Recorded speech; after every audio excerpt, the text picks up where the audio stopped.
How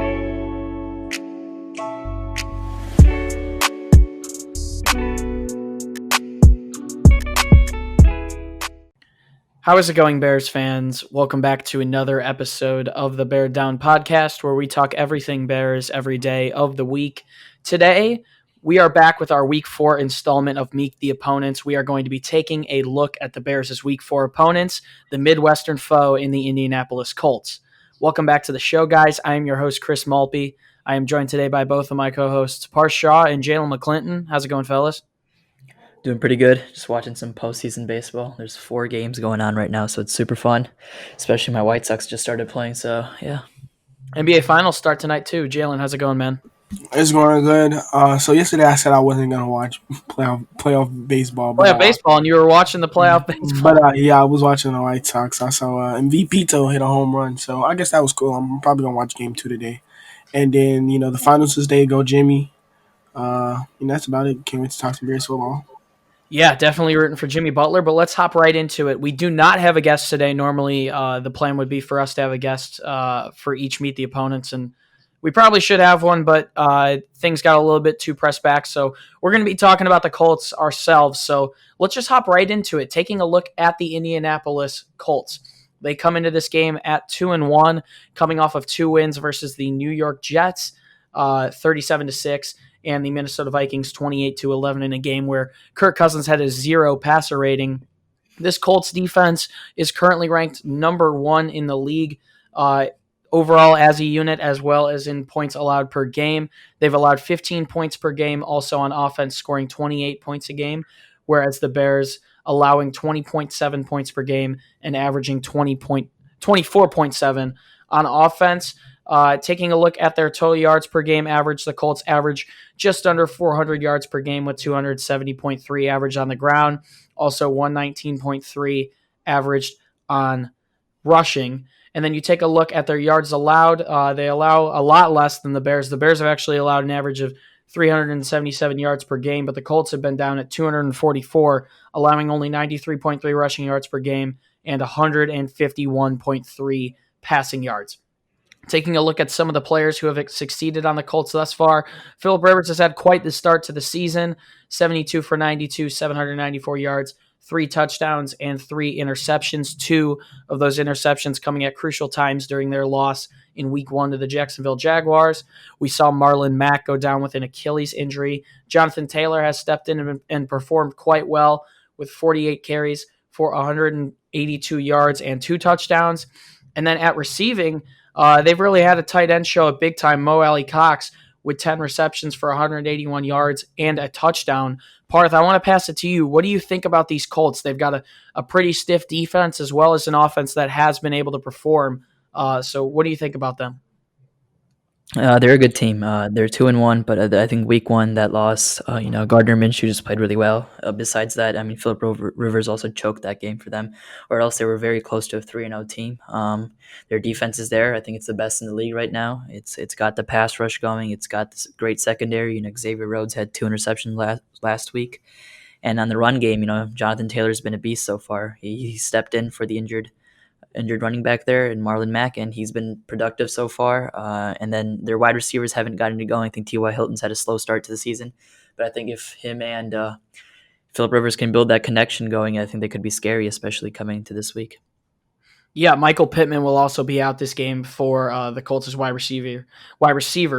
It's interesting you bring up Xavier Rhodes. He's a player who had a really good career in Minnesota, started to struggle towards the end. It got pretty ugly for him, but came back to Indianapolis, and now he's thriving again.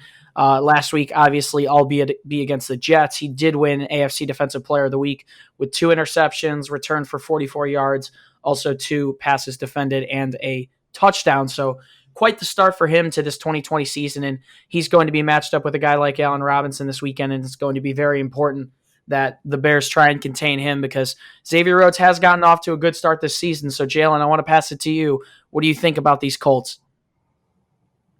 They have a great defense with, like you said, Xavier Rhodes.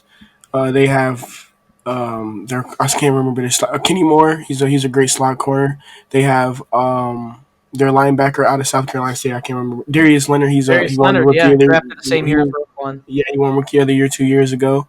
They have a great defensive line with DeForest Buckner and stuff like that. I think Justin Houston as well. So they've been having a great defensive year. They had 3 interceptions in the last 2 games against Kirk Cousins and against Sam Darnold.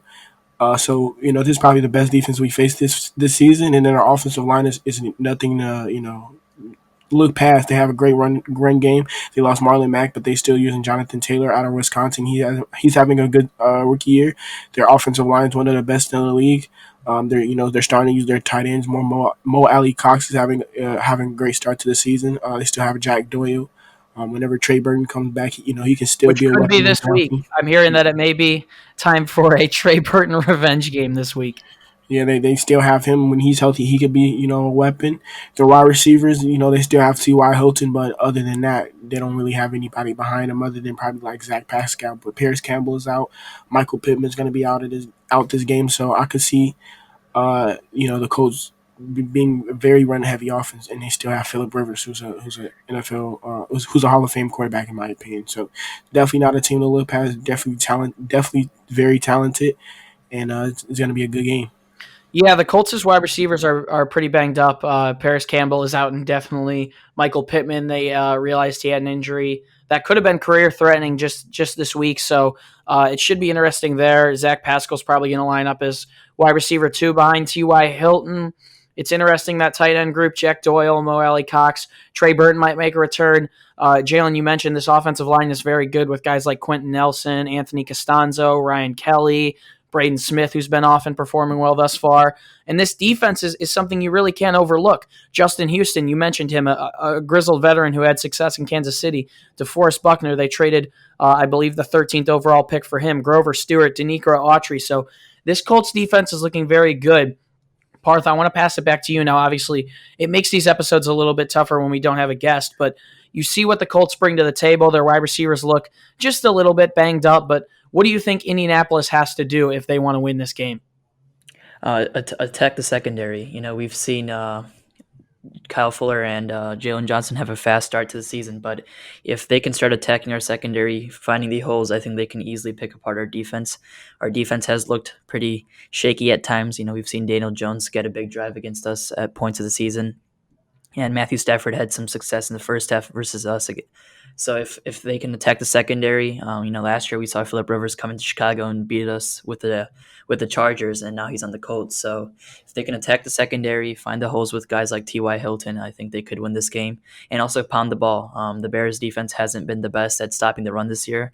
I think they were top 5 the past 2 years, and this year they're not top 5. I don't think they're top 10 either. So if they can pound the ball with Jonathan Taylor, their offensive line is outstanding. I think they can easily find some holes against us, especially with Danny Trevathan struggling at the linebacker position. Yeah, no kidding. The Bears have allowed 119 rushing yards per game, and I'm going to have to say that I agree with you. I think the Colts, if they pound the rock, they're going to be able to find success in this game. They not only have one of the best offensive lines in the league, but they have one of the more promising running backs from the 2020 draft who has been killing it recently in Jonathan Taylor. I think if they can pound the rock, they're going to find success in this one. I think where they could get in trouble is if we force the ball into Phillip Rivers' hands. I said it yesterday in the 3 key matchups. Something that I think benefits the Bears is if you make them throw the ball. We talked about Michael Pittman being out as well as Paris Campbell.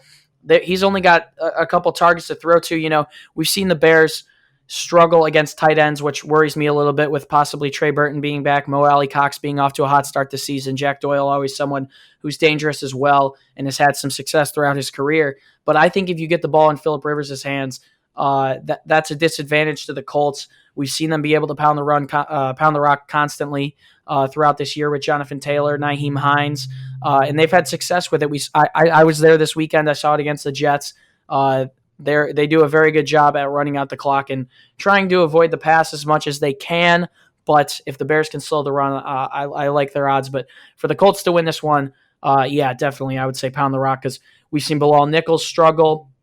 We've seen the linebackers struggle. Eddie Goldman is missed on this front seven. So I'm going to say the Colts need to pound the rock 100% if they want a chance in this one. Jaylen, it might be consensus here, but what do you think Indianapolis needs to do if they want to win this one?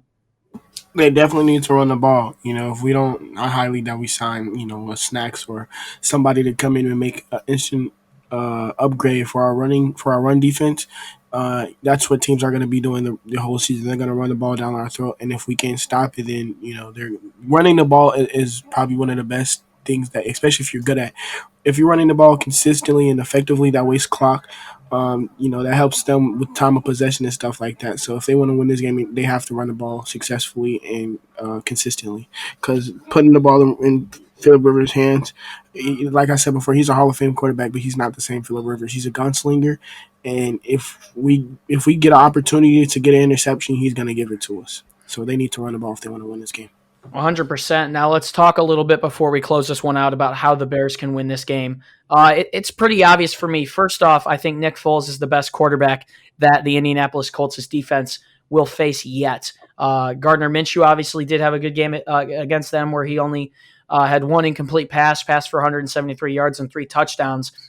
Then they play Kirk Cousins. I think Foles is better than Cousins, but you know what? They did a good job bottling him up. And then obviously last weekend in week 3, they faced Sam Darnold, and it wasn't the prettiest game for him, as I believe he ended up with 3 interceptions and 12 incomplete passes or something like that. So I'm going to say for the Bears to win this one, and obviously we'll get more into it as we get into our Fan Mail Friday and pregame show later this week. But I think the Bears should attack the Colts' secondary. I think that's the only weakness we've seen on their defense yet, and it's not even that much of a weakness. We saw Gardner Minshew was able to succeed against the Colts' secondary.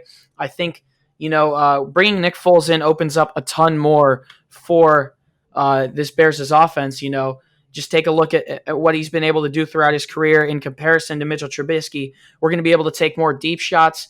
He's going to be able to throw back shoulder throws, something that Javon Wims said earlier this week he didn't expect coming. And I think there's going to be a lot more 11 personnel, a lot more yards after catch. We can get guys like Darnell Mooney and Ted Ginn involved running go routes. So I think if you're the Bears, you have to suit up with your guy Nick Foles and be confident attacking the Colts' secondary. Frank Reich is obviously someone who was one of the coaches that discovered Nick Foles, and I think he knows how to play against him very well, and he's taught a very good defense thus far. But you know what? I think if you're the Bears, you have the weapons. This Colts' secondary isn't great. Malik Hooker's out. I know they were taking a look at Tony Jefferson, but I don't know how quick he would be ready to go if they did sign him. So I think if you're the Bears and you want to win in this one, you have to attack Indianapolis' secondary, get the running backs involved in the receiving game. We saw the Bears upgrade Artavis Pierce to the active roster. Also, David Montgomery. I just think in general, with Foles, you have to defend the deep shot. And I think that opens up an opportunity for guys like David Montgomery to get to the second level in the receiving game. So if the Bears want to win this one, obviously, taking a look at the defensive side of the ball, they're going to have to stop the run. They're going to have to put the ball in Philip Rivers' hands and hope for some turnovers. But offensively, I think you've got to attack Indianapolis' secondary.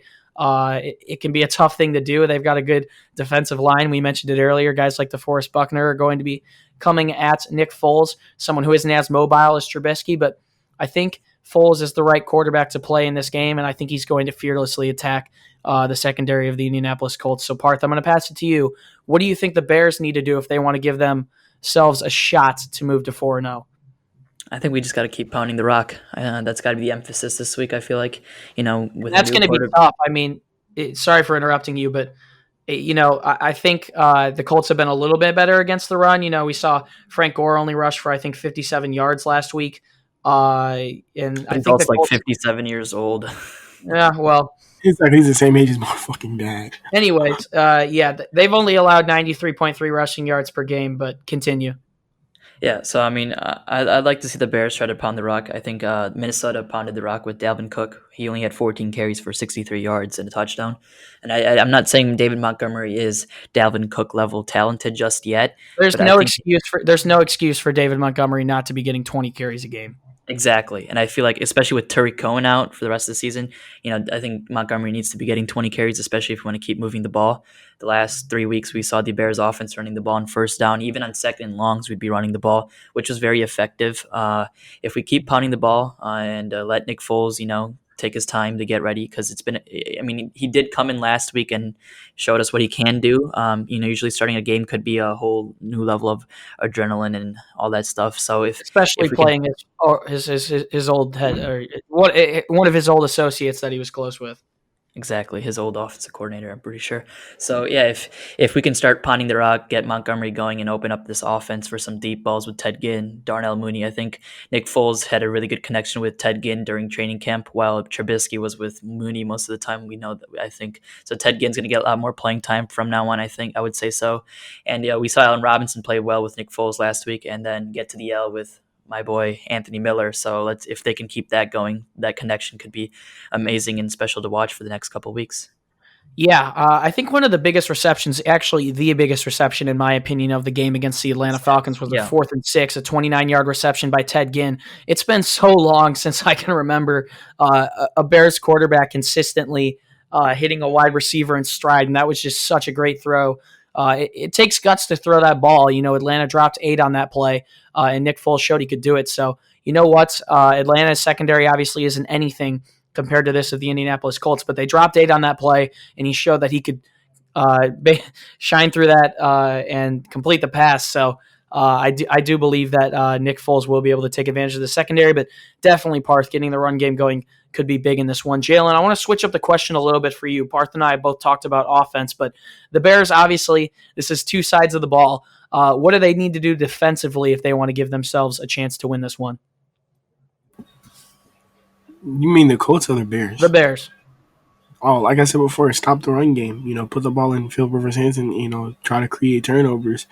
I'm not really confident in Nick Foles, but if Nagy I'm feels not that like confident in Philip Rivers either. He's played solid thus far, but we saw that collapse he had in Week 1 against Jacksonville.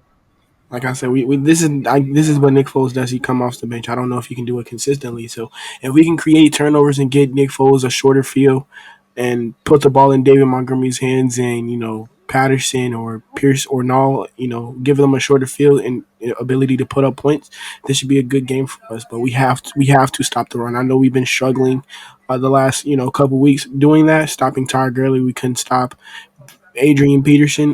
If Saquon Barkley played, we probably wouldn't be able to stop him. So that's what we have to do. We have to stop the run. We can't let them control the time of possession and waste clock and stuff like that. This is at home. We trying to go 4-0, and that's what we need to do. Yeah, the Colts are favored by 2.5 points in this game, and ESPN's matchup predictor predicts that they have a 56.3% chance of winning, but the Bears will look to go to 4-0 against another tough task.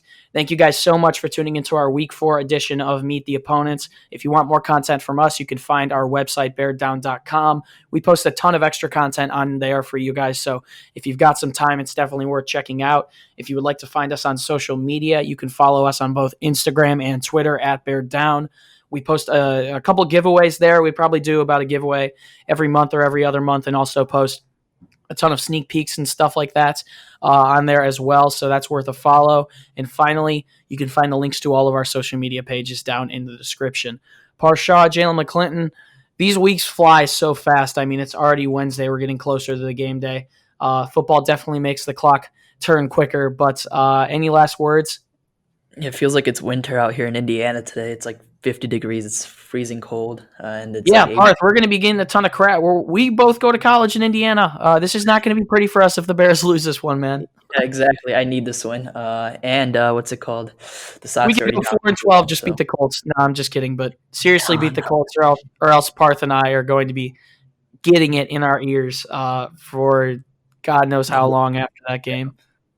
All right, Jaylen, any last words, buddy? I'm trying to make it to next Friday. Your birthday? Yeah, my birthday's next Friday. We play two games because we play on Thursday Night Football next week. I totally forgot about that. But please let me make it to next Friday, please. Please. It's just appropriate that there's a game right before your birthday, and exactly, literally, if we lose that game, I'm going to be upset. If I'm not gonna say if we lose it, but if it's not a close game, if we get blown out, I'm going to be upset. But that's about it. Bear down. Yeah, it should be an interesting one next Thursday. Obviously, the Foles versus Brady rematch. Both on different teams, but I'm getting too far ahead of myself. We've got a Week 4 matchup to focus on. We will have Fan Mail Friday coming out for you guys next in just 2 days, so be sure on the lookout for that. Also, if you're listening on Spotify or Apple Podcasts, know that we do post a ton of extra content on our YouTube. We'll probably put out a video on there on Thursday. So be sure to look out for that. It's been a pleasure to be your host. Once again, my name is Chris Malpe. Bears fans, as always, do us a favor and stay safe and bear down. We'll see you in the next one. Peace.